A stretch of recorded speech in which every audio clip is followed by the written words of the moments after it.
Iron Fist has a release date. Spider-Man rumors are out. Black Panther rumors are out. There's some Thor rumors out. But most importantly, where Kim Kardashian failed, Luke Cage succeeded in breaking the internet. This is Marvel Movie News! Welcome to Popcorn Talk, featuring movie discussion, news, and interviews.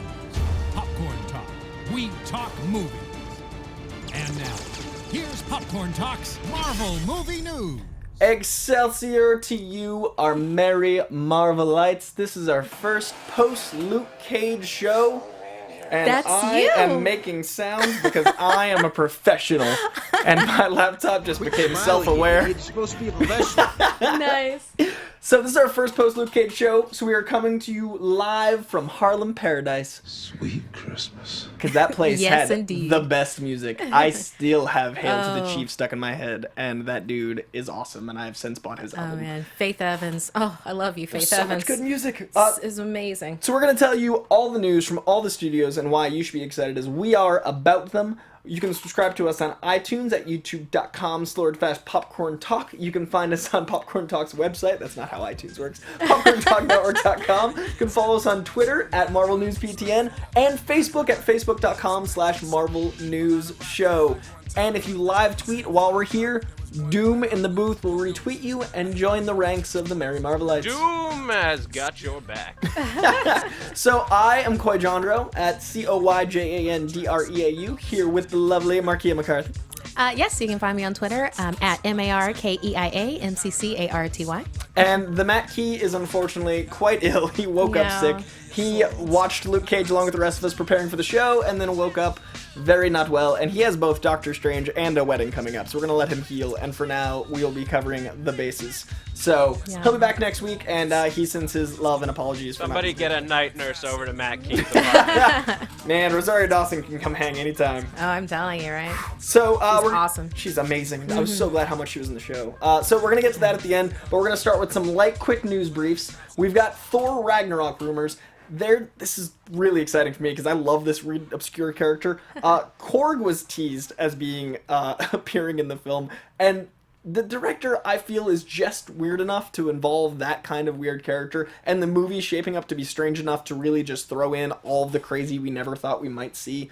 Using these planets and using the tone of the film as a cosmic, buddy movie, you can really do a lot in the way of like C and D list obscure characters. So we have this beautiful image of. I mean, This is from the Dark World. right, this is Thor Dark World, and this is... Yeah. I mean, if you remember this scene, this is close to the beginning, right? This is like one of the first fights, if not the first fight. Yeah, where it's like they come to a stalemate on the battlefield, and then it's basically your greatest fighter against our greatest fighter, and out Thor comes just- yes, Thor and Korg. Yes. And they battle. So, I mean, if we get stuff like this in this movie, and we get a full, like, gladiator throwdown for a large portion of the film, I mean, I'm excited. Thor's always been not uneven, but it's a tricky trilogy to really navigate, and this one is shaping up to be one of our most anticipated movies, just because of sheer wonky factor. Like, if Hunter S. Thompson was going to be involved in a Marvel film, I'd be there. So that's what it seems This to be. is Marvel country. Yeah, exactly. Like, it's full acid trip Marvelite, and I'm very excited. They've also discussed that he will be a gladiator, possibly fighting along with the Hulk's resistance. So that's exciting because Yeah. that implies a team, and that implies like a bigger clash than I expected. Yes, and Planet Hulk is always fun. Oh, this movie cannot come soon enough. And there's more more Ragnarok news because the rumors of Scourge and Valkyrie. Yeah, How they're going to be involved. That we're further down our rundown in a separate Thor Ragnarok entry. there's so much. Like Marvel's really, they have so much power and money now, and they're in a position to make bold choices. And the way they're taking that, I'm so proud. Like, the direction they're going in with their enterprise and their industry, they're taking a lot of risks, and they're not doing the color-by-numbers version of a comic book movie at all. Everything they're doing seems crazy. And we're going to get to the Doctor Strange stuff later, but, like, the Cloak teaser that came out, like, the direction Marvel's going in is as exciting as I think Phase 1. I think Phase 1 nice. was like, we'd never experienced it. Like, we didn't know what was happening. Like, this is the first time we get to experience movies. Phase 2 was them, like, solidifying themselves as a force to be reckoned with. But Yeah, now more Phase like, 3, hey, you know what we have to offer, so here's these other things. right, it's like, trust us, trust us, trust us. Phase 3, they're like, thanks for trusting us. Explode the universe. And that's amazing. So needless to say, I'm excited about Thor Ragnarok. Black Panther. This is exciting because we have Manape in the movie, and he has been cast. Winston Duke is playing Manape. Now, Manape is... We literally discussed him as a character that was not likely to be in the film. Like, when we were first talking about it, we were saying there's no way they'll use him. There's no way that'll be an option. And he's official. Like, that's a thing that's happening. Like, what are your thoughts? Well, you know that we know with Black Panther already, they're going to have that, whole thing where it's like from inside, he has forces outside and forces inside. This just is another thing that they can do for a force from inside. I mean, he was one of Wakanda's greatest warriors. I mean, if you see, we're getting a picture up with him. He's part of the outlawed rival cult, the White Gorilla cult, because Wakandans were Panther cult, and then he's part of the White Gorilla ones. And so with the Panthers, they would get their power by eating the heart-shaped herb. I believe with this cult, they ate white gorilla flesh, and their white gorillas aren't exactly extremely populous. Yeah. So that's another one of the reasons why it's not necessarily a great thing for them to do. Right. It's like, if I eat condor meat, that gives that a kind little of a villain thing. flavor. And the visual of that, like the ape, the gorilla versus panther, like I'm excited to see how the costumes work and like how they make that nod, and like Yeah. this movie's shaping up to be really special. Yeah, and he's going to be a really powerful character. He's going to add a great dynamic to this whole mix. And I can't wait to see the tech involvement in the costumes and like the way they integrate Wakandan like brilliance into like how these people represent apes and how they represent panthers, and like the way we got his costume in Civil War was so amazing because it was we'd never seen a costume. They had actually I read they CGI'd over everything because it wasn't possible to actually make that in real life. Whoa. Like the way that costume was physically impossible, so they Whoa. designed one and then they rendered over it like Spider-Man. But the CGI was so good gorgeous. we didn't notice. No, didn't notice at all. That was a fully rendered costume. That was that well done. That's what good CGI looks like. Yeah. It looks always- like real effect. It's like 3D conversion. Like, it's not that the act of using CGI or using 3D conversion is bad. It's just how you do it and how much work and effort you put in. Because most 3D nowadays is conversion. You can't tell the difference. Well, I love 80-20. I love when it's 80% practical, 20% augmented. That's why Jurassic Park you can watch today, and that movie's 20 years old. Right, we're talking about the original Jurassic Park. Like Jurassic Park, OG Jeff Jurassic Goldblum, Park. Yeah. original. It holds up better than most Objects in CGI mirror. now. Like, Yeah. because those animatronics were then refined. And if they're doing that with Black Panther, as they did in Civil War, if they do that with these amazing costumes, then we have the potential to have a really special film. And that's what it sounds like they're trying to do. Yeah. And I trust the entire team blindly. Here's all of my money to watch the movie now. I've seen nothing, and I'm very excited. The inclusion of M'Baku in the movie, it makes this like almost like Game of Thrones level amount of people vying for T'Challa's seat. Yeah, I mean, you'll have M'Baku, you'll have Shuri, and she's a powerful character. I can't wait to see how they embody her. And then just like the give and take between M'Baku and T'Challa is going to be really interesting. I mean, they're complete rivals, but kind of not.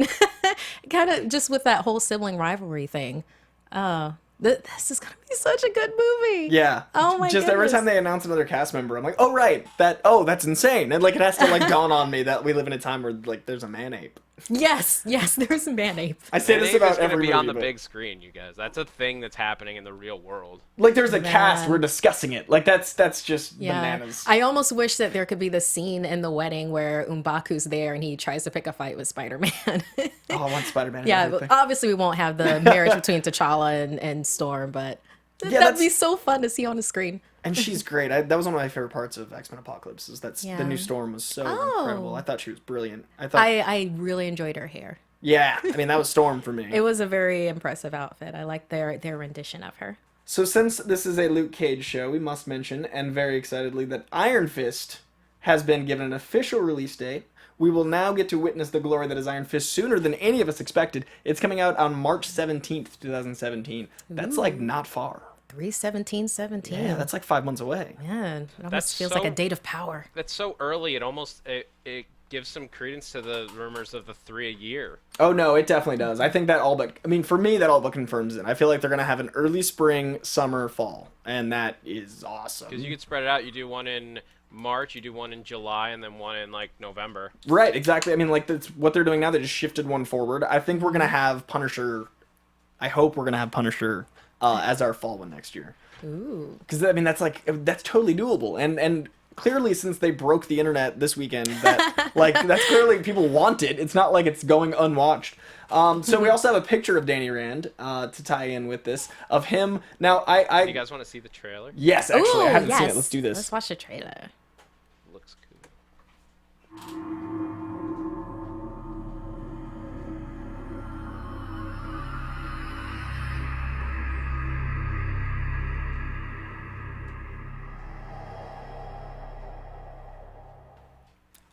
I'll take it. That's literally it. That's literally all they had to do. It's the to- movement Yeah. trailer, right? It's one of those motion trailers, like the Daredevil The one. motion poster. Yeah, that's it. Motion poster. You know what?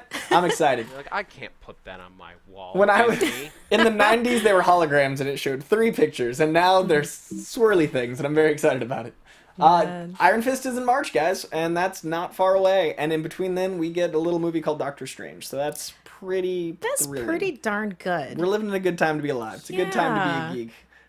Do we have the picture of Danny Rand? Now Matt does our Matt does the rundown, and Matt thought he was going to be here today, so Matt did this rundown. When I come in, I usually do my own rundown when I'm hosting. So I have Matt's rundown, and I'd like to point out this is an amazing breakdown of this image. Matt said, "There's a picture to look at. Danny Rand beating down a dude with lots of beaten down dudes behind him."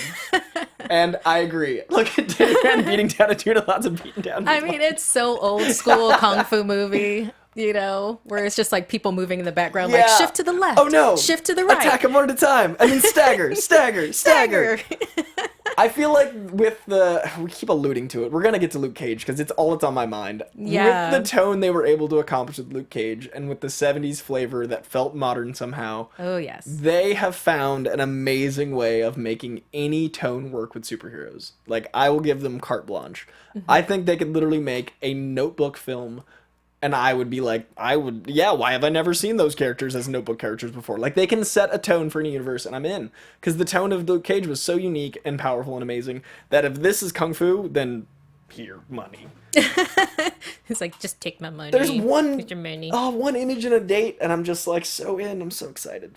Yeah, it'd be really interesting, especially when we get around to Luke Cage with like different dynamics of character relationships that happen there. Yeah. And then we're gonna have Iron Fist coming out, you know, in March. So it's like, do will that they be relate? incorporated? How is this going to relate? Yeah. So Well, I don't know, remember when pretty the Avengers exciting. came out? When the Avengers came out, and they had they had the 4 movies that were separate, and Cap Right. felt so different than Thor, Yeah. and Thor felt so different from so everything was so separate. But then Joss Whedon, in his brilliance, put them together, and it felt right. It did. Avengers was my favorite Marvel movie for the longest time because it was the thing I didn't think was possible. Like, I just didn't. My brain didn't know how. It'd be like when you taste something you've never tasted. You're like, this is new. It's like having these complete foods or complete dishes and then discovering fusion. Yes, exactly. Yeah. It's like your first lasagna.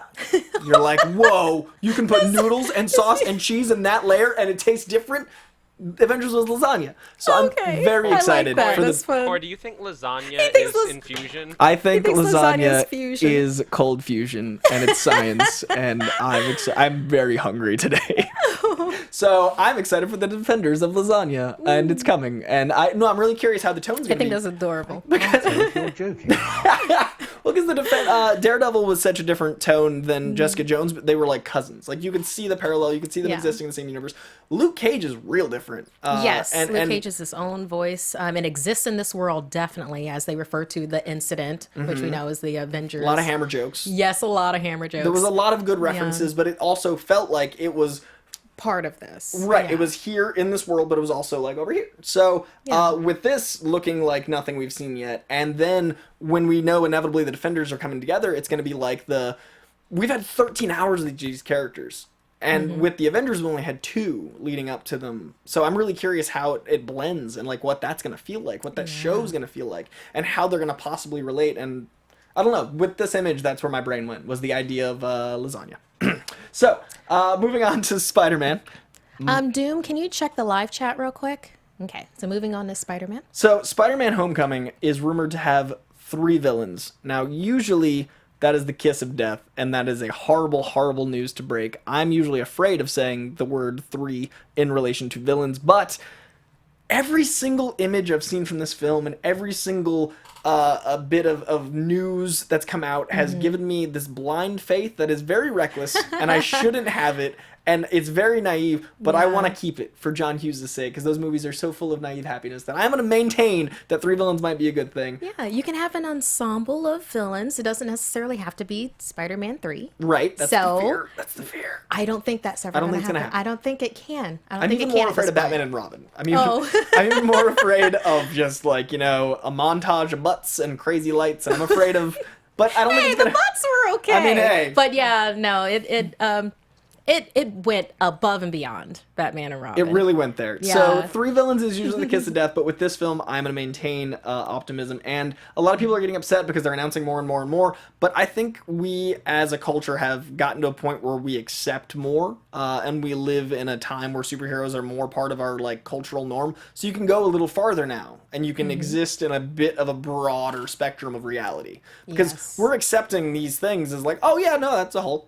Like, we don't even think about it. It's like, oh yeah, the Hulk's in Yeah, it. the Hulk's in it. Totally yeah, cool. he changes. He Right. changes when he's angry. He's there. He's That's a climbing thing. buildings. Right, our brain doesn't have to go like, what if we made an Ang Lee art house film about a man as a Hulk? Like, we don't do that now. So, rumor is we will have a 3rd villain as a non-superpowered character who butts heads with Peter in his everyday life. To me, that sounds like Flash Thompson. Which would mean it's less of a 3rd villain, as other people are implying, freaking out about it on the internet. And then we also have a rumor that a surprise appearance from a central Spider-Man character that, quote, we've also been told that there will be a surprise appearance from a character that is central to the Spider-Man mythos. One will play a larger role in upcoming films. We just can't confirm who it is at this time. I hope that's Norman Osborn in a weird way, because I feel like he's gotten so close to being done right, and yet we haven't fully had the Osborn legacy, and that feels like a character that might be, like, you know, a good foundation, as long as they don't do the Oscorp Villain of the Month thing like they were setting up for Amazing Spider-Man. Oh, right. Where it's like, oh, look at all of these possibilities. Where they're like, everything comes from that building. It's Yes. like, why is there like a villain This is the building? queue of villains. Yeah. I'm the queue. The Apple Store of villains. You just walk in, you're like, I'd like a 6S Rhino. Okay, take him out. Yes. Take him, like, as long as we don't have that, I'm We're like, okay. hey, this scorpion tail isn't working. I know I go to the tinkerer, but I think you can handle this for me. Fix that at the Genius Bar, because Norman's not here today. Can you guys... I made an appointment 2 weeks ago. If the Tinkerer is not a Mac villain, we're okay. And I also think he might be Doc Ock because of this rumor. Ooh. There's another rumor that we've got Shocker and Vulture locked down, but the new villain is apparently someone in Peter Parker's life, someone supposedly dating Aunt May who does not like Peter. What if... we had pre-Doc Ock Otto Octavius dating May Parker as he did in the comics. He is very suave and intelligent and obsessed. You know, he's got that intensity. Yeah. Would that be That's cool a to have possibility, actually. a pre-Doc Ock Otto? They could do that. I'm guessing they wouldn't have the, you know. No, he wouldn't be there yet. No, he wouldn't be there yet. But Which wouldn't be there's a canon, possibility. because when Yeah. she met him, he was already Doc Ock, and she was just like, "You poor man, everybody judges you," and that menace Spider-Man. Like, it was a whole thing because Peter Parker was like, Aunt May, and it was a fun run, and it was real silly. At one point, Aunt May leaves Peter Parker's like home because he wants to go take care of Doc Ock. Like, she's literally like, I've been babying you too much, Peter. I'm gonna go tend to Doc Ock's affairs. And I'm like, what is happening? You're like, Hammerhead's okay. involved. It's a whole thing. Nice. But that'd be a really cool way to have him introduced where we wouldn't necessarily associate him with Alfred Molina, and we can kind of lean into the crazy. Yeah, and then that's... I was gonna say, I wonder if it's sorry, Murky, if it's just J. Jonah Jameson in the comics, because Aunt May dates his father, but Right. this aged down Aunt May. Ooh. What if Aunt May is just straight up dating J. Jonah Jameson? Oh my... That would be amazing. And if it's Nick Offerman, yes. Those muscles! Nick Offerman and Marissa Tomei, Woo. I ship it. I'm about it. man. Sweet Christmas. There's so many cool characters because Spider-Man is such a rich history that there's like, we can just theorize about which character that might be and if it's even happening. And there's just so much, it's 60 years of awesome. I like the Doc Ock angle though, because it's also that could be kind of a tension between Tony Stark. Oh, and, yeah, 'cause right? he's in the movie. Be like, you know, I'm a billionaire. You're like, billionaire genius. I'm a genius. millionaire. Yeah, with tentacles, etc. Yeah. There's so much fun to be had with the science angle because of the Peter Parker dynamic with Tony, and then adding another scientist would be fun. Yeah, there's a Spider-Man. woo. I'm so excited for Spider-Man, you guys. So moving on to now, this is it's not a rumor. It's pretty much solidified, but we're not quite sure. But apparently, now this could be part of another show, but we think they've started shooting Punisher. Now, we think that because apparently there's a working title that while they film shows and movies a lot of times, they film it under an alternate title. That way there's less paparazzi, a little less people stalking. Usually people find out and it doesn't last long, but apparently, and I hate to do this because I'm probably causing some of that, but they're calling... Spoiler alert! Spoiler confirmed. Koi confirms. No, they're apparently calling Punisher Crime while they're filming it, which is really cool because they called Luke Cage Tiara and they called Iron Fist Kick. So it's a good little one-word play on the show's tone, obviously. And it has apparently started shooting. Now, we have a picture of the one, the only, the John Bernthal. And he's looking very not Punisher-y. Because I don't think of Punisher with a beard. He does in the comics have a beard sometimes, I know. I know, because it's a very trimmed beard. He's and very there's that. manicured. Yes. It's like if he is Punisher here, it's like he still has a presence of mind to, Take care of himself to a little shape, bit. yeah. A little quaffing. What is that called? The soul patch? Yeah, he's got a lot attached going to- on. Yeah. I mean, it looks nice. Yeah, I mean, it's John But I Bernthal. just don't think it's to the point where Punisher's like, I must revenge my family. Nothing matters but me and my beard. my woman and my must beard. revenge. We're good. And my beard, yes. Very Yes. important. But that's so. I'm curious how that angle goes because this is the last thing I expected to see when at the end of the Daredevil, he, spoiler alert, walks off full crazy with a giant Gatling gun into the darkness. I didn't expect like the next image to be like, I've been seeing this barber really top notch, and but it's still a Punisher show, and I could not be more excited because he, I think, was a highlight of an already impressive season 2 of Daredevil. So that's finally Yes. started shooting. So that's Blue Harvest 2 right there. Right there, into it. Let's make it happen. It could be that he wanders away, maybe from punishing for a little while. I don't know. Like at the very beginning, and then he sees something or something happens that he has to go back into it. My thought was a flashback to him on a mission and explaining how he got so good at doing what he does. Oh, That's my theory. I like 'cause that call. He looks that's a little better younger. than what I just said. I'm really upset, but I gotta calm down for my nerves. I'm gonna go take a break from punishing. Yeah. BRB. Yeah, go to Wii Spa, Yeah, and just quaff it out. or Darren Spa. Go to Darren Spa for a little bit. Yeah, I gotta go to this Harlem club. I hear it's great, but you gotta look good to get in there. So I'm gonna trim up a little bit. So yeah, I think assuming it's a flashback, and it would also make sense to shoot that separately. So we also have a brief little tidbit of news about Thor Ragnarok. Rumor is Scourge and Valkyrie will be involved in the gladiator matches. Now, we're not sure if Valkyrie's going to be from Asgard or not, and that would be an interesting take on the character. She kind of needs to be for me. Yeah, it kind of does. Kind of like a big part of her thing. Necessary, but I like was it Tessa Thompson? I love her. Yeah, I like that choice. So it's like I'm okay if they change that. No matter what, Tessa Thompson's Valkyrie, and no matter what, I'm on board. because Creed was and apparently Marvel liked Creed just as much as I did because they've individually handpicked every person involved in making that movie. They're like, every single actor in Creed and the director, please come work for us. Here's some money and exposure. Yeah, we know that you do the things that we need. Oh, you mean a character drama with great action scenes? Would you like to make a Marvel movie? Because Creed was perfect. That's what Marvel is now. They're so good. Creed, I thought, was literally the best movie of last year, and the fact that they're going that direction is wonderful. So Tessa Thompson as Valkyrie. Sign me up. Now, the curiosity is with the intergalactic flavor of the show, the movie, where she'll come from and what that character will represent. And if she'll be canon from the comic as directly as we're assuming. So that's the only rumors that she might not be. But we have heard that Scourge works for Grandmaster and that he does that by enforcing the gladiator battles. Makes sense. Yeah, I can't wait to see Jeff Goldblum as Grandmaster. I just can't wait. It's going to be crazy. It's gonna be so nuts. And now Sam Neill and then we have Benicio del Toro if he showed there's so much big actors. There's so many big personalities in this movie. And you can tell already that since they've attracted such gargantuan talent and just veteran talent, that the script has to be good. No way. It just No way it's has not. to be. Yeah. Yeah, for them to be, I mean, yes, Marvel property and, Marvel's really big news. But they're not going to do still. something that's not done well. They're not going to be like, just Exactly. because Marvel, they're not going to sacrifice their integrity as being Jeff Goldblum. Yeah.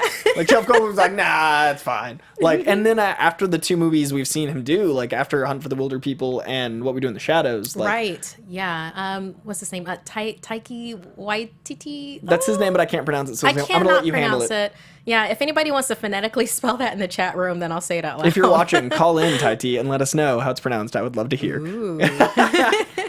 So that's not a lot of news, but I'm ever more excited about the way the universe is going, so I had to bring it up. Yes. Now, we have a ton, and I mean a literal ton, an entire page and a half. Yes, it's like a Stephen King novel. Matt went crazy with Doctor Strange, because you may not know this about Matt Key, but he's slowly becoming the Sorcerer Supreme himself, and he might just be trapped in his own chamber at home, becoming more powerful and saying he's sick as we speak. I'm not sure. I can't guarantee that. But Hey, when the Ancient One shows up, you call in sick you to call in work. sick. That's true. That's true. So he has a lot, and I'm going to let him handle this next week. It's going to be a little on the late side, but the beauty of Matt Key's brain is he can explain things about Doctor Strange in a way that I could never pretend to. So you might get these facts from me, but they won't have the flavor of Matt Key. So I'm going to let him handle the glory that is Doctor Strange next week. But a couple pieces of this that I did want to talk about, because the thing about Doctor Strange I love is the imagery of Ditko art. So there's actually a quote here, literally pages. And I think I have a consensus. MK Songbird and Dore Mi. It might be Taika Waititi. Taika Waititi. Taika Waititi. That's Thank cool. you. Thank you so much. I appreciate that. Taika Waititi. So we have a quote here saying that Feige said Scott was very smart in not wanting it to simply be someone shoots a bolt of lightning and someone blocks a ball of lightning, so someone throws another ball of lightning. There are interpretations of that, but we wanted to do something different, and we wanted to tap into this notion of multiverse of dimensions right next to our own. The imagery that implies, and the imagery we've seen in the trailer, is already just stunning. And if you've ever read any of the old Doctor Strange, the Steve Ditko flavor of the world, where it feels like this surrealist art, like when you look at a blacklight painting and it's totally different, like alternate universe next to our own, it feels like, the thing right behind the wall. So if they're able to tap into that using today's technology, we're in for a very unique film, and it's only a month away. Like we're so close, and we still have so little knowledge of the film, but we do have a clip I want to show you guys, and it is right here. Nice. He's got the powers. Yep. He's got the cave. The Cloak of Levitation. It likes you. Stop. On November 4th, he's the hero we need. Doctor Strange, rated PG-13. Now, this trailer's unlike anything we've seen before for the movie, because that was a largely comedic take on Doctor Strange, which makes sense, because you've got 15 seconds, you want to entice audiences that don't know about the character, you want the everyday viewer to want to see this film, so going full comedy is really interesting, and those might be some of the rare comedy bits in the film, because we don't know the tone. Yeah. So it's a really smart edit to be like, look, it's funny, it's Marvel. Yeah. Whether or not the movie is Guardians of the Galaxy-esque, it probably won't be, but that is a cool way to have it, because we also didn't know, or I didn't know, the Cloak of Levitation was going to have some sort of a sentience. Oh, right. Where it just like kind right, of... it gave a little sass. Yeah. So I'm intrigued by the idea of like an almost symbiote-esque take on the Cloak. Which would be super interesting because, yes, if a powerful garment or object has been around for that long and has been imbued with all this power, why wouldn't it develop an intelligence or sentience? So it's like, and yes, I think it would be a little sassy. Right, yeah, it's seen some stuff. It's experienced be. some sorcerers. So that was a different flavor than we've experienced at all with all the footage we've had. So I wanted to show you guys that. And once again, I will let Matt spearhead this novella he's written for you guys next week. So now the moment I know I've been waiting for and speeding towards, and I know Markia has been waiting for as I've sped should we towards. get S.H.I.E.L.D. out of the way? Oh, right, sure. Doom and the And bullshit. then- That way you guys can have the rest of the show. Okay. And then just real quick, as Sin City Magic, it says the cloak reminds them of the rug from Aladdin. Very cute. I love that. Nice. I want to let Doom just go, because right, this season so is your baby. The main thing I just want to talk about for Agents of S.H.I.E.L.D., like last week's episode was great. There's no episode tonight for anyone who's like confused. I didn't know until like last Thursday. But yeah, there's not going to be an episode tonight. But the big reveal, which on our after show, we sort of were just like, oh yeah, they revealed that. And then this week they made the official announcement, as if they hadn't revealed it, is that the new director of S.H.I.E.L.D. is none other than Jeffrey Mace, a.k.a. The Patriot. Which, if you don't know, if you're not familiar with Jeffrey Mace, he was the third Captain America. He took over for Steve Rogers in some of the later years. There he is as Captain America. In this version, he's an Inhuman. That's cool. They made him. There's a great scene where May is like losing her stuff. I'm not gonna swear. May is losing her stuff, and she's going a little nuts. Yes. Nice. She's going a little nuts, and at that point, she just goes to attack the director, and he just keeps taking hits again and again and again. At that point, I actually thought I was right for a moment about the Jim Hammond thing, but no, it turns out that he's Inhuman, and they put him there intentionally because Coulson wanted a powered person who the public trusted, is the way he put it. So we're still waiting to see how his backstory folds out. But for those of you who are not familiar with Jeffrey Mace, like beyond being just the Captain America, he used to, in comics, he worked for the Daily Bugle, came up that way. He's not an Inhuman in the books. He's just a regular dude. But we're gonna see how that history. I assume he's probably military. Is how he's trusted, like a war hero of some kind, and how he knows the president, and how all of that comes together to make him the new director of S.H.I.E.L.D., who now is very clearly not trusting Coulson as he shipped May to a mystery location. I'm very excited to see what they do with Jeffrey Mace, which we'll find out next week, and how he and Ghost Rider eventually come and fight each other. I don't know why they're going to fight each other, but I just think they will.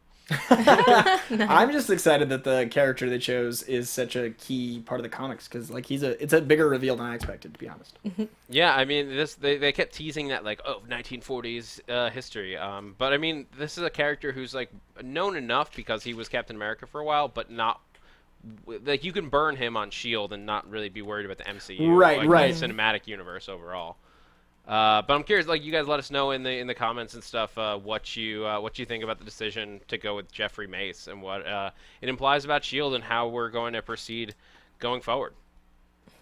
I'm excited, and someone in the chat last week, Orko Scar, said they called that last week, so full brownie points.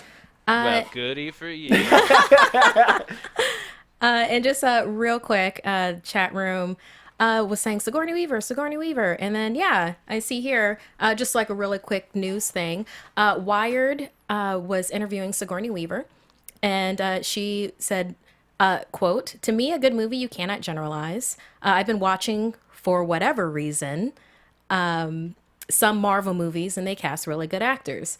So then Wired asked her, "Wait, why are you binge watching Marvel movies, Sigourney Weaver?" And she goes, "I can't tell you!" Exclamation point. Oh, that'd be amazing. Thank you, Sigourney Weaver, for that potential awesome. Yeah. Oh my God. Everyone ever. That would be amazing. Janet Van Dyne? Can I say Janet Van Dyne? Oh, dude, that'd be her with Michael Douglas? Yes. Ooh. Yes. All about it. I'd take that.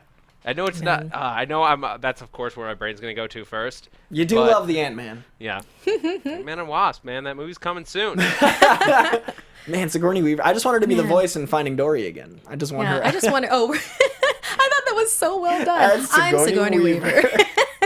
Just canon Sigourney Weaver in Marvel. Oh, I would have no problem with that. I would love her. Some Ripley. I'd love her to be one of the elders in Thor and have it be a secret. Like because an unrevealed elder. That would be fantastic. Jeff Goldblum, Sam Neill, Benicio del Toro. She could be an elder. She's on that caliber and then some. I'd argue she's Sigourney Weaver. Yeah, she's Sigourney Weaver. Yeah, so it'd be cool if she was like a sneaky elder we didn't know about. Ooh, well, please. guys. Well, yes. Is it time? Okay, it's time. There's no audio on this. So we're going to go over to Luke Cage. We're going to start this conversation spoiler-free as best we can. We're going to start it there. Because I know a lot of you haven't had time to get to that point yet where, I mean, it was 4 days ago and it was a 13-hour show. Ooh, someone in the chat said Lady Death. Yeah, Lady Death for Sigourney Weaver. Josh Oh, Brolin I'd be and behind Sigourney that. Weaver. Yes, and Ryan Reynolds crushing Sigourney Weaver. I am all about that. Okay, so we're going to talk first as spoiler-free as possible. We will then cue the lights, and it'll be very clear we're going to go into spoilers. There might be light spoilers in this opening segment because of the type of show it is. It is not a... It's not a show that just has... It's so interwoven. Each aspect is... It's just so thorough. It's a lasagna. But no, we might lightly spoil it, but then we're going to get to the spoilers. lasagna. So if you haven't watched it all, we'll let you know when we're going to go full spoiler, but we might touch on it right now. And then next week with Matt, we're going to be continuing talking about it because I know Matt wants to talk about it. But first, I'm just going to let Markia go.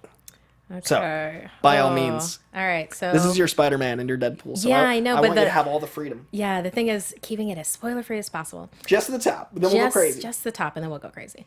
Okay, so... all right, so you've had time to possibly become familiar with Luke Cage, where his in the comic book, I'm talking about comic book Luke Cage, where his origins are he was a past gang leader with his best friend Willis Stryker. Then he ends up being double-crossed by Willis Stryker because of the love of Reva Connors, where Willis Stryker was really into Reva Connors, and he thought that Reva was into Luke Cage, who at that time was called Carl Lucas. This is already a lasagna. Yeah, this is I'm already saying a there's lasagna. layers and tiers. The ricotta is spoilers. You have to touch the ricotta to get to lasagna. It's hard. Well, in any case, that's why he gets sent to Seagate Prison. He's framed. He knows he's innocent. Everybody else thinks he's guilty. He's picked for experimentation at Seagate Prison. It goes awry because of a guard named Rackham who sabotages the experiment, which results in Carl Lucas's bulletproof skin, and also his cell regeneration, how he's able to have pretty much supernatural strength. And then going that he escapes from Seagate, goes back to Harlem, adopts the moniker Luke Cage, and then winds up being a hero for hire, just because of his own set of morals, and him wanting to do good, but also wanting to get paid for it because he still has to eat and he still has to pay for his rent for his office above the gym theater on 42nd Street. This isn't a spoiler, but him not taking the money at that one point, like when he's like, I don't get paid. I was like, I feel like that's a great nod, but it's a nod in the opposite direction. Like I was like, oh, what a great way to reference, but wait, he does get paid. That's his thing. So that was strange. Sorry, go ahead. Yeah, no problem. And also, I'll keep one eye on the chat room. Let me know if things are getting a little bit too spoilery for you or if you have some questions. Okay, so that's what happens in comic book Luke Cage. Now, there's differences that happen with Luke Cage Netflix, just going from those origin stories. Reva Connors is not, well, okay. No, that might be a little bit. It gets to spoiler. That gets a little spoilery. Okay, so we'll go a different tack then. We'll come back to that because that's a big point. We'll And that's come like back to episode that. 10. That's pretty deep. Yeah, we'll come back to that one. Okay, so we'll say Why don't you guys just give your overall thoughts, and then we'll just put up the big spoiler. Okay. Yeah, let's do that. Let's give our just review without discussing the pieces. Let's all just right, broad strokes. go ahead. Yeah, I very, very much enjoyed Luke Cage, Netflix's Luke Cage. I thought this was so incredibly well done. Each episode was like a beautiful world set within an even greater world. It was effortlessly Harlem. It was effortlessly that, but it was also superhero tale. And just the musicality is interwoven throughout the entire each episode. So along with that and the portrayal of characters, everybody got a say with this. I mean, everything from the character Shades is in it. We know that from the trailer, so I can say that. Where Shades has levels that he goes through. He's not just Diamondback's lackey. Mm-hmm. He's an instrumental force. He's almost an elemental force. He's weirdly my favorite character.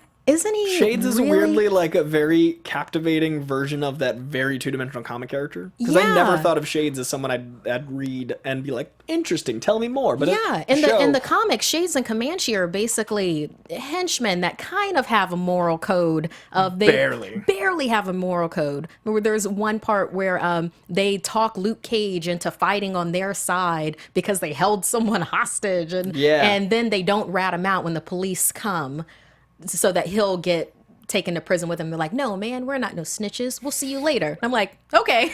Sure. So that's Shades and Comanche from the comic book. But like actually in Luke Cage, he's vulnerable. Shades, he's vulnerable, but forceful, intense. And he's also a voice of reason, but he's also the devil that sits on your shoulder.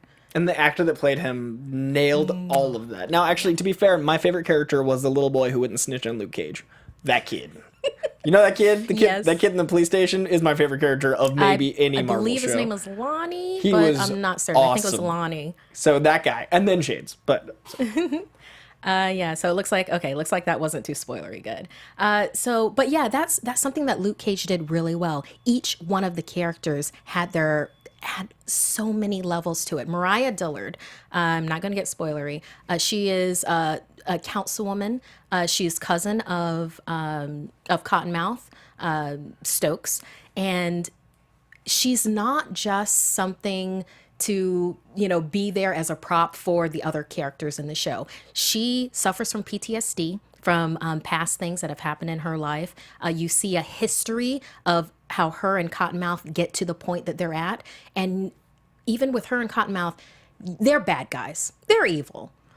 But you get where they're coming from and you want them to win. And that just says a lot for how intense they're able to go into those layers with all of the characters. You want to add anything in on that? I'm trying to keep it I'm admiring your levity with this. I like to add that I thought that each of the characters... Okay, I'm from Boston, and being from Boston, I know some crime, but it's very different. Like, the crime scene in Boston is very different than the crime scene in Harlem. And, like, what you're exposed to in Boston is different what you're exposed to in Harlem. So, I grew up in a little city called Lowell, Massachusetts, and seeing the way things were run there and the police force and the crime there, I never identified with films that were set in these areas of New York, and I never really understood that world because it always seemed like either glorification or exaggeration. It never felt real. Luke Cage, through its brilliant character development, made me believe in this type of crime to such a level that when I saw a character wearing this immaculate suit and beating someone to death, I was like, oh, I get it, yeah! Like, I never experienced that, and obviously, I've never been in those circles, thankfully, but I didn't get it until the show. And when I watched movies from the 80s and 90s, and this culture's been used in many films in very generalized ways, and very almost... over the top to a level that it's insulting ways. And this to me felt like it was a respectful way to show a dangerous time in a dangerous place with dangerous people without judging them. And I love that. Yeah, it gave you the motivations behind what was going on. It actually put you in there. And it had a lot to do with camera angles. Like when you go flashbacks into Cottonmouth's youth and Cottonmouth's and Mariah's youth, there are certain angles that they take. Like one thing to say with musicality, and this isn't a spoiler, Cottonmouth is a very gifted musician.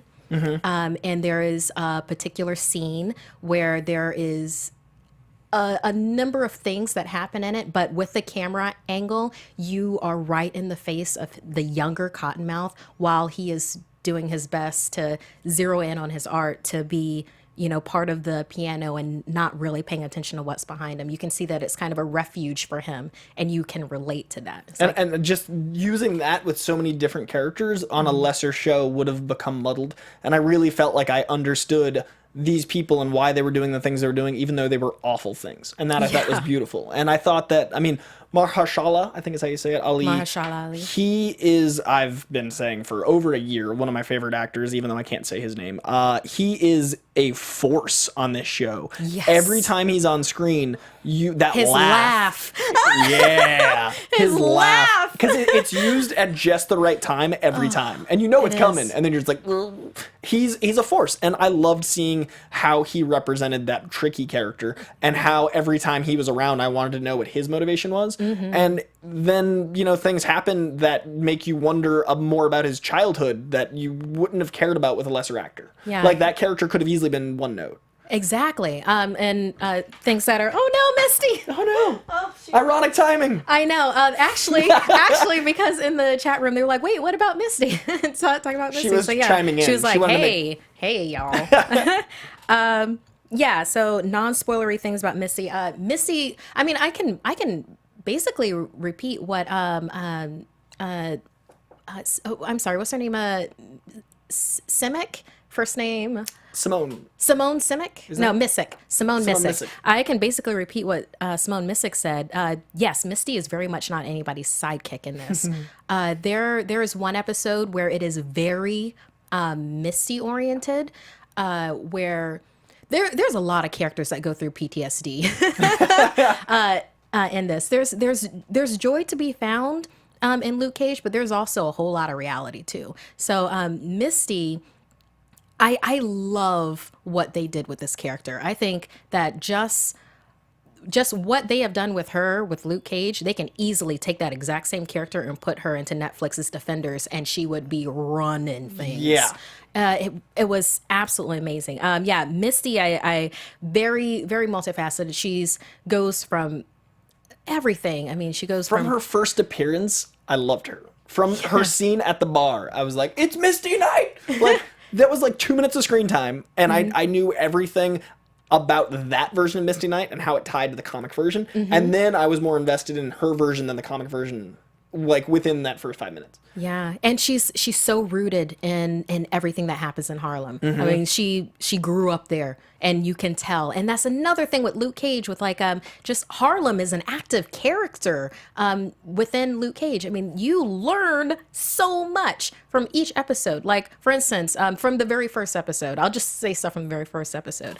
The Invisible Man by Ellis. Read it, because yeah, that's one of the things that keeps on cropping up in Luke Cage. That and actual buildings that have meaning, that have history, that are part of the heartbeat of Harlem are actually in Luke Cage. It's so amazing. And something else that keeps on coming up in the chat room, kind of comparing Mahershala Ali's character and Diamondback, and you know that both of them are in there. That's safe. They're saying that Mahershala's character is very layered and everything, while Diamondback is very cartoony. I can see why they say that. Diamondback's character is, well, you know that he exists because of the first episode, and actually I can't get into this. Yeah, I can't. Get into that. I have things to say about it too. Should we switch over to spoiler mode? We should switch over to spoiler. Okay, so that was our light and fluffy. Spoiler alert! Spoiler alert! Spoiler alert! Spoiler alert! Okay, now You've we're been free. warned. You've That's been warned. all the warning. Okay. All right, so I'm gonna okay, so I can answer some of these questions. Dive then? in. Okay. All right. So this first one that I saw from, let's see right here. Okay. Jeff Dunn asks, with a lot of question marks, did Misty and Luke get together in the comics? I haven't read every single one of the comics. I've read a great big share, like let's say 87% of the comics, Luke Cage, from original to now, I've read. I don't remember them ever getting together. I mean, I didn't either. I don't remember them getting together. If somebody wants to correct me on that, feel free. But I don't remember that. So when that happened in the first episode, where they just started, for lack of a better, smoking boots, I was like, they had to go get coffee. Getting coffee, getting coffee. That threw me for a loop. I was like, what? I mean, obviously, Danny isn't in either one of their lives, but what is going to happen when that comes around? And Jessica Jones. Exactly, and Jessica Jones. It's like, because There's a Misty's lot. not going away. No, that's it's gonna be there. a love and even square. just with Claire Temple, Luke Cage is supposed to get with Claire Temple. And they've definitely sowed the seeds for that. But then also Claire Temple is a very nurturing character who has a huge heart. So I love their relationship so much. Oh, it's Claire so Temple and Luke great. Cage relationship made me so happy. Oh, it was so nice. Okay, and NRM RKL says, I was expecting her to lose her arm in the show. How did she lose it in the comics? In the show, they really strongly hinted at Misty losing her arm due to, I believe it was she got shot in Harlem Paradise. Yeah, and through the artery. Like, She got got a shot hole through in the her arm. artery in her arm. And Claire Temple, thank goodness, was there to tie off the artery. But under the thing where she's like, oh, we can't leave this in too long because you'll lose your arm. And I'm Yeah. like, don't you do that. In the comics. Like you said you didn't want. Don't you do that. I watched that, and as soon as it said that, I was like, Marquis gonna be so mad. I was screaming at the TV. I was like, no. Okay, in the comics, it's a terrorist bomb attack thing. She gets everybody else out of the building. She's unable to save herself. She's throwing the bomb away as it counts down. It explodes, and she loses her arm that way. So very much hero cop kind of a thing. Which I think is more passionate about her character than receiving a bullet. It's her doing a selfless act instead of like, I've been shot. Like, that wouldn't be fair to Misty, like as a character, or the actress who's killing it. Okay. So for Diamondback, all right. So how you were saying, oh, it's like cartoony. All right. So because we can It's say time. this We got red spoiler. lights. We got the spoiler. All right. So Diamondback, Willis Stryker in the comics, him and Luke Cage are best friends. But they are criminals together. And like I said, he betrays Luke Cage.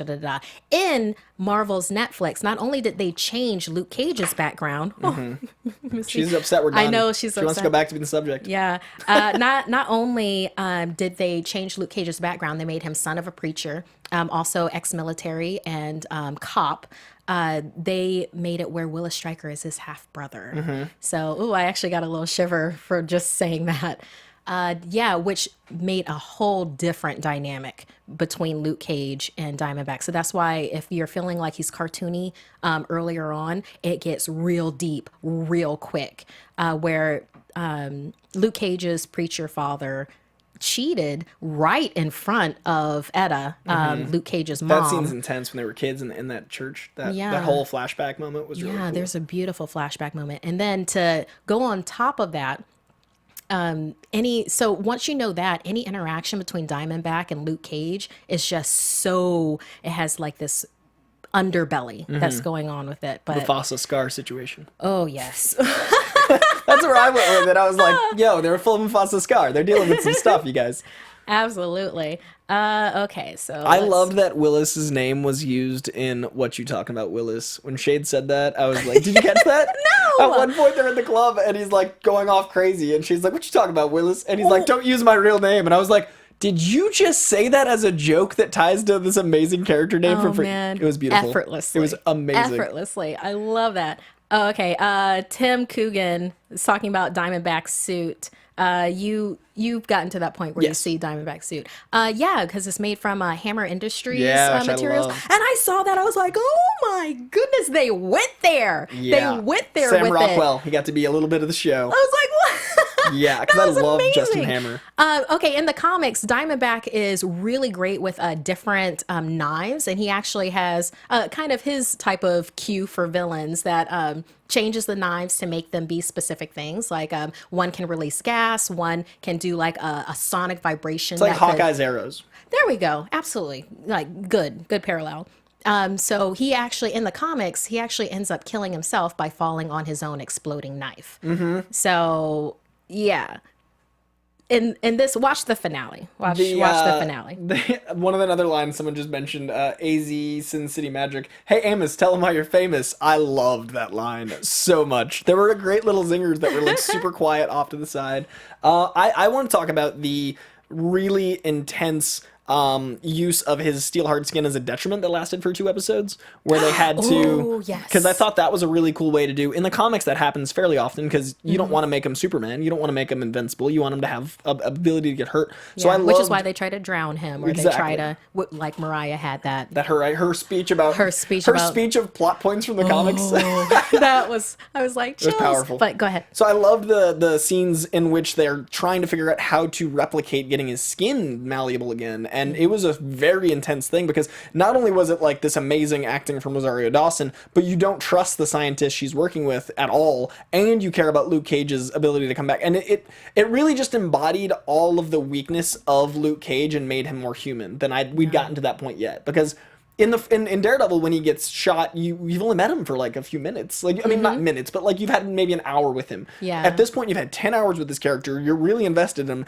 and you, as the audience, don't know how to save him. So I thought it was a really good way of making his power a detriment, and I loved those 2 episodes. Yeah. And also, what a fantastic way to go about it, where it's like the invention of the Judas. Yes. Where it's like, it's this basically a Drill. drilling, exploding bullet. And it's Shi'ar, or like they referenced that it was alien tech. Yeah, that they got it from the incident. Right, which I loved. Yes, I love that they incorporated that. Oh, and that kid! I loved the kid on the street selling the tapes. Was- I loved, oh, yeah, there's a kid on the streets He's that's like- selling bootlegs of And he's of like the Luke's incident. boy. I love that because when they first showed him, I was like, oh, that's a clever way to show the neighborhood. And then the second time they showed him, I'm like, that's a bit much. But then when they came back the third time and he starts to like kind of work for Luke Cage and keep an eye out for him, like he's his eye on the street, I was Yep. like, yes, this character's so good. there was a lot of that world building that I don't think we've experienced quite as well in.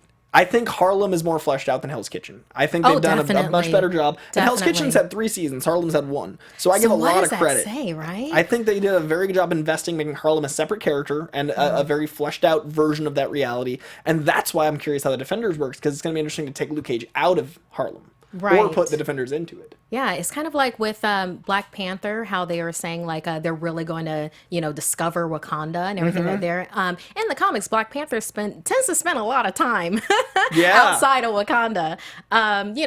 Avenger stuff and the Klan. He fights the Klan. That's not a spoiler. Everybody tends That's to happening. fight. Yeah. But it's like taking this fleshed out character where you've seen him in those surroundings and then putting him, with the Defenders in Hell's Kitchen. You think they'll go Shadowland with it? Oh, I think so. Oh, I personally. think that'd be great. I think it's where they're going to I think go. that'd be fantastic. But I just want to give full credit to them doing Harlem justice, this version of Harlem justice, and making Luke Cage's world so thorough. Because that was one of the things I was worried about was, the last week's show and all the stuff you and I did talking about the show leading up to it, I was worried about it becoming a cliche and it being Right. generalized. And I think the biggest thing I got out of the show was feeling like I was part of a world that I will never personally know. And I loved that because I felt like I could understand a situation that I, thankfully, don't have to put myself in to get. And I loved the police tapes commentary. I loved the use of discretionary police violence, and I love that there were good cops. Like, I love that the show didn't just make cops Yeah. bad guys, because they're no, and I was they were operating on the knowledge that they had, and it felt real. Yeah, it most of the did. time. There were a couple times I was a little I was like, that's yeah, crazy. Like okay. that one guy that was like the guy, the outside source like SWAT guy that was like, everyone's bad, everyone in Harlem is to be shot. And I was like, yeah, bro, but I don't know, that guy exists. that's true. Yeah, I'm just glad but I they really weren't like all that guy. Yeah, I really like Mariah Dillard's thing of where she's like, we just have to equip our cops with the right ammunition, and then that's how Judas gets Right. mass produced on the street for cops to have. I thought they handled that really well, and was it's a very really nice. tricky subject matter, and I really felt like I was part of a world that I won't ever be a part of. And that's what I think the show did. I think that's what the show needed to do, and I think that's the biggest accomplishment you can give a show. So, yeah, full credit. Two really quick ones. Oh, goodness, I just lost it. Sorry. Oh, okay. Maurice Suggs. PLO style was my joint back in the day, which reminded me, in the trailer where they have Method Man in the corner store, he was being robbed, in the corner store, and then PLO style. I don't know if they meant to do this, but I honestly think at this point they mean to do everything. The inspiration Smart between people. PLO style, and you can find this on YouTube as a video that Method Man actually talks about, where they were talking about that there was a corner store that they would frequent when they were younger, and they saw that the people that owned the corner store had pictures of themselves when they were basically, you know, child soldiers with like guns, and it was that they related with them with that, because it's like, oh, even though we've grown up in different places, we know what this is like. And then, you know, That's to cool. have that and then to reference PLO style in that corner store, I was just like, what? Yeah, they I were just thorough. love everything. Okay, so then in the other quick question, Sky Patterson, what is the difference between Luke Cage and Hulk? Are they invincible? No. No. As we saw in those 2 episodes I loved, like Luke Cage Yeah. can get real hurt, and I don't know, they did such a good job showing the vulnerability of a steel-skinned man. Like, they did such a Yes. good job making Luke Cage a person, and Mike Coulter, full credit to that man. Like, that guy is just... Yeah, he wore those layers. Yeah. And the scene I have to talk about, how I've not started with this.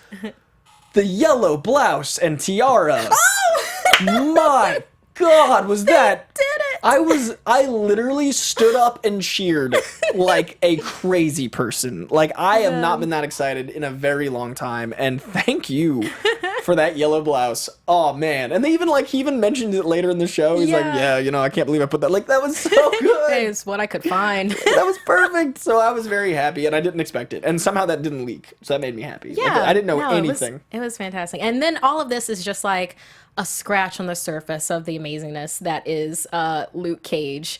I mean, there's so many other things that we can talk about that we'll get into next week. Yeah. You know, reveals about Reva Connors, reveals about the style of the show versus the comics, really getting to the portrayal of the different women characters, everything from Mariah Dillard to Inspector Ridley, who comes in later. Misty in the and show. Claire teaming up. Oh, right. That was one of my I told you before the Oh, my show, one of my goodness. favorite scenes was Misty and Claire teaming up, because it just felt right. Like, because the whole time, they've built this, like, buddy duo up, kind of, like, this reluctant team up, like, camaraderie, and then as soon as they act on it, I was like, grrr, that was so good. And then just underlying themes like the PTSD that I keep on saying that because that's such a big thing. And then also the death of a character that I was so surprised was killed. And we'll talk about all of that. I guess next week. When Yeah, we'll have Matt back. We'll have Matt back. And we also, I mean, we wanted to do more of this here, but in spoilers, I think it's safe to say. Into spoilers. We wanted to do more. Oh, hey, guys. Oh, hey, Zach's back. Hey, Doom, he's back Hey, from spoiler he's heaven. back. So Okay. we wanted to do definitely touch on this week, but we know it's only been 4 days, and we watched it, but I know a lot of you probably haven't. So now that the spoilers are over, welcome back. And next week will be no holds barred. You've had 11 days. We're gonna dive into it. It's gonna be everything. Yeah, so we're gonna go crazy once Matt's back. We wanted to just touch on it this week because we had watched it and very Yes. excitedly had a lot to share. Oh, yeah. So we would love to hear your thoughts, and by all means, in Please. between these 2 weeks, it'd be great to come back next week with fan opinions. Yes, comments and questions and just everything like that. You know, give us a direction. Otherwise, it's just everything. Like this episode of just being like, we're excited. So if next week you'd like anything you want to point out, anything you noticed we might not have, anything that you felt was right, what worked, what didn't work, next week I'd love to have a pretty interactive show. Oh, that'd be nice. Yeah, I'd let's like to do involve, that. because my whole thing about Luke Cage's community, and I'd like to bring you, our community, into our world of show, because that's Be what I think Luke Cage fantastic. represents. Yes, it's very much community related. Yeah, and that's the flavor of the show I wanted, and I'm Mm-hmm. so happy we got it. So that is all the time we have for this week. Where can they find you on the interwebs? You can find me on Twitter and Instagram at Markia McCarty. That's MarkiaMcCarty.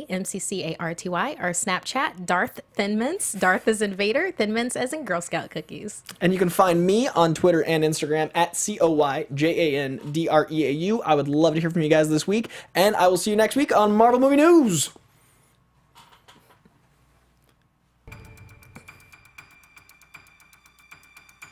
From producers Maria Menounos, Kevin Undergaro, Phil Svitek, Kristian Harloff, and the entire Popcorn Talk Network, we would like to thank you for tuning in.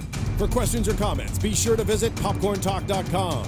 I'm Sir Richard Wentworth, and this has been a presentation of the Popcorn Talk Network. The views expressed herein are those of the hosts only and do not necessarily reflect the views of the Popcorn Talk Network or its owners or principals. All right, hey. All right, good job, guys. Let's just not come in tomorrow. Let's just take a day.